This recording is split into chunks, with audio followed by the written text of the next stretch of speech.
Break के बाद आपका स्वागत है। चलिए अब देखते हैं 5 मिनट में 25 खबरें। जम्मू कश्मीर के अवंतीपोरा में सुरक्षा बलों ने एनकाउंटर में एक आतंकी को मार गिराया। कश्मीर पुलिस ने बताया कि बरागाम इलाके में हुए एनकाउंटर में मारे गए आतंकी की पहचान समीर अहमद तांत्री के तौर पर हुई है। उसके जैश-ए मोहम्मद के साथ संबंध थे और उसके पास से हथियार और गोला बारूद सहित आपत्तिजनक सामग्री बरामद हुए।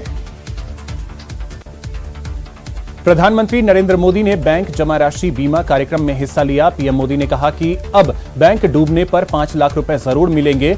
इससे जमाकर्ताओं को सुरक्षा मिली है। श्री काशी विश्वनाथ धाम का करीब 244 साल बाद रिनोवेशन हुआ है। अब भव्य धाम लोकार्पण के लिए तैयार है। पीएम मोदी कल श्री काशी विश्वनाथ कॉरिडोर का लोकार्पण करेंगे। धाम के लोकार्पण को देखते हुए काशी को सजाया गया है। सोमवार की रात काशी में एक बार फिर दिवाली मनाई जाएगी और गंगा घाट लाखों दियों से रोशन होगी। महंगाई के मुद्दे पर केंद्र सरकार को घेरने के लिए कांग्रेस ने जयपुर में महंगाई हटाओ रैली की। इस रैली में सोनिया गांधी, प्रियंका गांधी और राहुल गांधी शामिल हुए। रैली के दौरान राहुल गांधी ने कहा कि देश में 2 शब्दों की टक्कर है, एक शब्द हिंदू और एक हिंदुत्व। मैं हिंदू हूं लेकिन हिंदुत्ववादी नहीं हूं। महात्मा गांधी हिंदू थे और गोडसे हिंदुत्ववादी।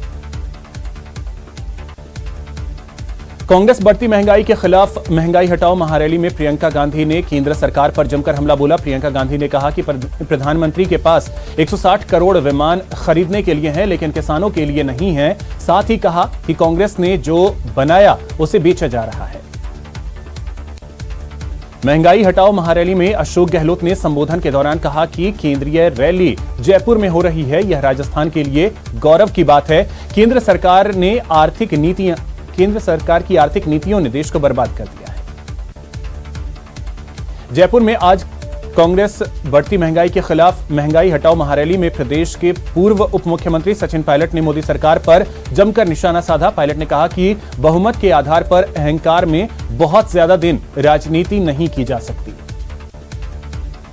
राहुल गांधी के बयान पर असदुद्दीन ओवैसी ने हमला बोला है। उन्होंने राहुल गांधी और कांग्रेस पर निशाना साधते हुए कहा है कि आप लोगों ने ही हिंदुत्व के लिए जमीन तैयार की है। शिवसेना सांसद संजय राउत ने कहा कि कांग्रेस नेता राहुल गांधी और प्रियंका गांधी वाड्रा के सामने अपनी पार्टी को फिर से मजबूत करने की बड़ी चुनौती है।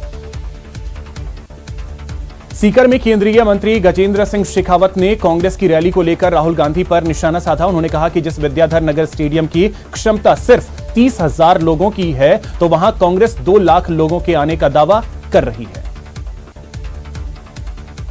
कांग्रेस की रैली के बाद बीजेपी ने निशाना साधा है। उपनेता प्रतिपक्ष राजेंद्र राठौड़ ने कहा कि रैली में कोरोना गाइडलाइन की धज्जियां उड़ाई गई। प्रदेश सरकार की नीतियों के खिलाफ मोर्चा खोलने का संकल्प ले लिया गया है। बीजेपी ने यह संकल्प लिया है जिसके तहत 16 दिसंबर को सभी मुख्यालयों पर धरना प्रदर्शन किया जाएगा। आज उदयपुर में नेता प्रतिपक्ष गुलाबचंद कटारिया ने भटियानी चौहटन में स्थित भट्ट मेवाड़ समाज के भवन में कार्यकर्ताओं की बैठक ली। चूरू में बीजेपी प्रदेश अध्यक्ष सतीश पूनिया ने कांग्रेस की महंगाई रैली पर चुटकी लेते हुए कहा कि राहुल गांधी जहां जहां जाते हैं वहां भारतीय जनता पार्टी जीतती है। वे लोगों का अच्छा मनोरंजन भी करते हैं।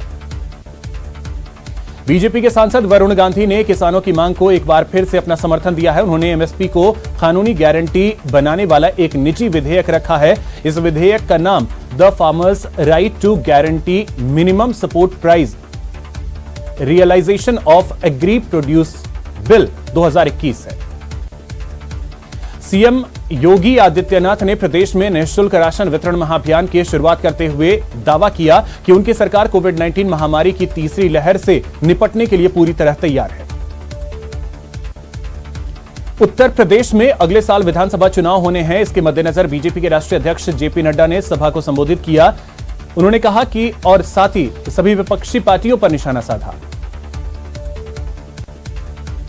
रक्षा मंत्री राजनाथ सिंह ने wall of fame 1971 Bharat Pak युद्ध का उद्घाटन करते हुए देश में आतंकवाद को बढ़ावा देने के लिए पाकिस्तान की खिंचाई की। प्रधानमंत्री नरेंद्र मोदी का ट्विटर अकाउंट शनिवार देर रात हैक किया गया। इस दौरान बिटकॉइन को लेकर 2 ट्वीट किए गए। हालांकि अब उनका अकाउंट सुरक्षित है। पश्चिम रेलवे रतलाम मंडल के चित्तौड़गढ़ स्टेशन पर आज का दिन एक यादगार दिन बन गया। सांसद सीपी जोशी ने लगभग 7 करोड़ से अधिक लागत की यात्री सुविधा के साथ ही अन्य कार्यों का उद्घाटन एवं लोकार्पण किया। कोटा, बारां समेत 4 जिलों में आज पंचायत के पहले चरण के लिए वोट डाले गए। इसके नतीजे 21 दिसंबर को आएंगे। कोटा के मंडावरा गांव के लोगों ने रोड बनाने की मांग को लेकर आज पंचायत चुनाव का बहिष्कार कर दिया। इस दौरान ग्रामीणों ने नारेबाजी कर प्रदर्शन किया। बाड़मेर में चोरों के हौसले कितने बुलंद हैं, इस बात का अंदाजा इस घटना से लगाया जा सकता है कि पुलिस चौकी से महज कुछ ही कदम की दूरी पर चोरों ने एक साथ 5 दुकानों के ताले तोड़कर चोरी की वारदात को अंजाम दिया। अलवर के कांग्रेस नेता और यादव महासभा के जिलाध्यक्ष भारत यादव की कार में आग लग गई, जिससे कार कुछ ही मिनटों में जलकर खाक हो गई। भीलवाड़ा जिले के बीगोद कस्बे में एक किराना होलसेल व्यापारी और उसकी पत्नी ने अपने घर में फंदा लगाकर आत्महत्या कर ली।